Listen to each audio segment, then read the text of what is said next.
Hello, this is Paul Isaacs, and this video is going to be about autism and meaning blindness, semantic agnosia, from a personal perspective. When I was a very young child, my visual fragmentation presented itself in a very specific way.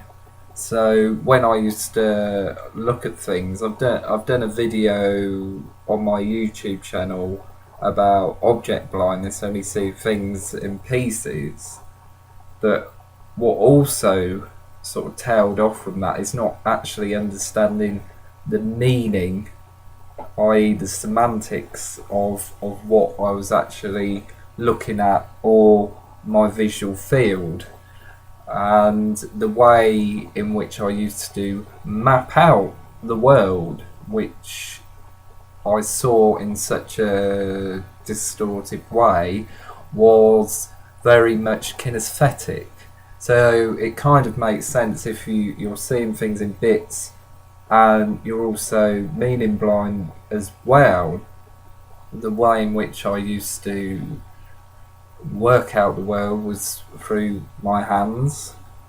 I also used to have a preference for not having shoes on my feet, so I could feel the texture of the ground, the feeling, the sensory input of the ground.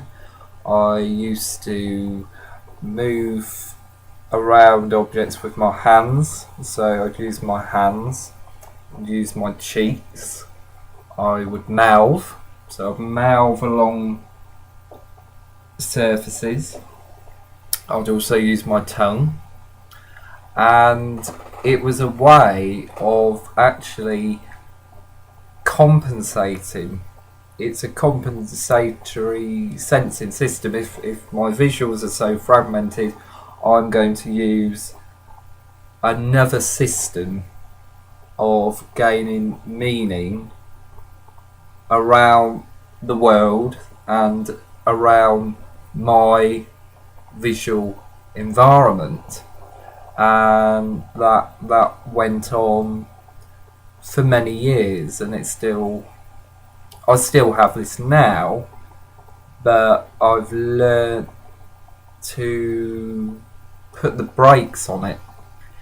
So what I mean by that is I've learned to sort of, when I'm out and about, I'm overly conscious that I cannot do those things, although I probably will gain a much more clarified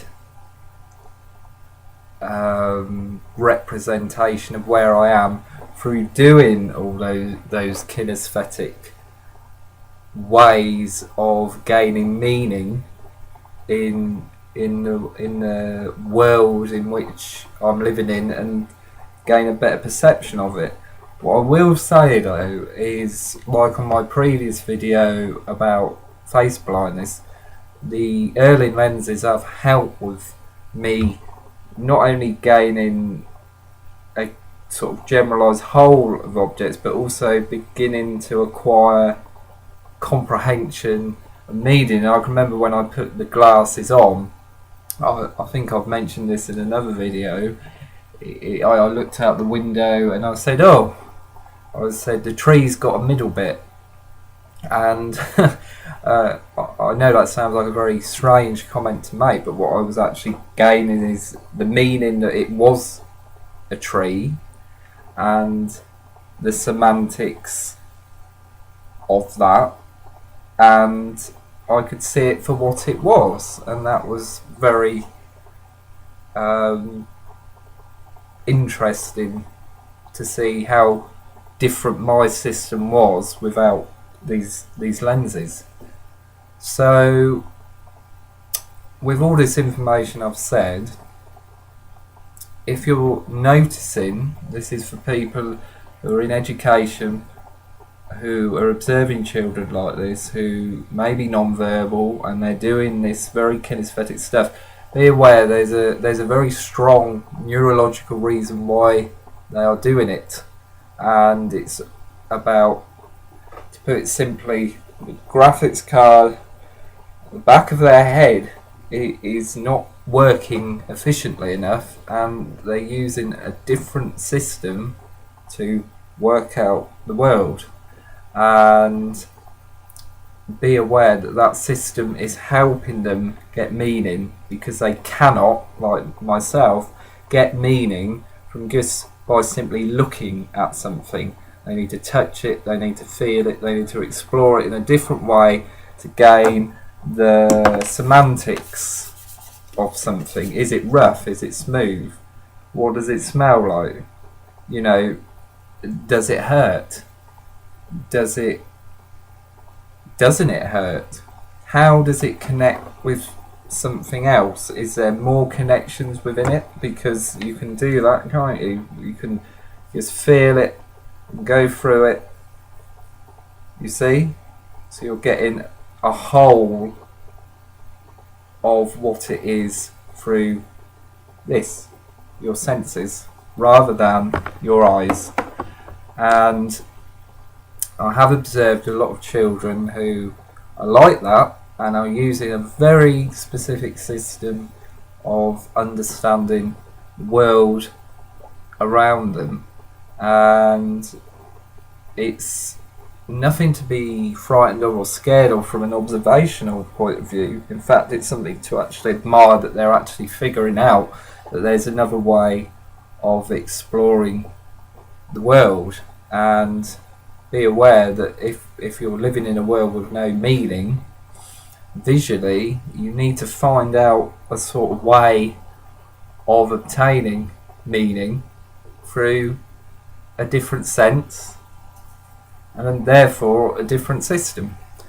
And I hope this informs, practitioners, parents, and even people on the spectrum that that system is not wrong. It's not wrong at all. It's perfectly understandable that if something isn't working, something else will kick in, so another sense. And I hope this helps other people on the spectrum.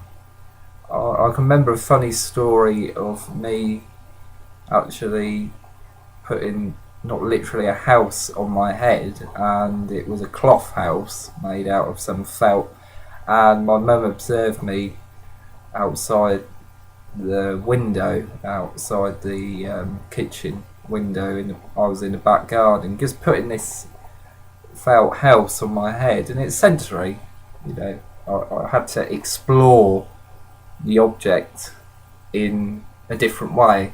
And it was the same with painting, using my hands rather than a brush.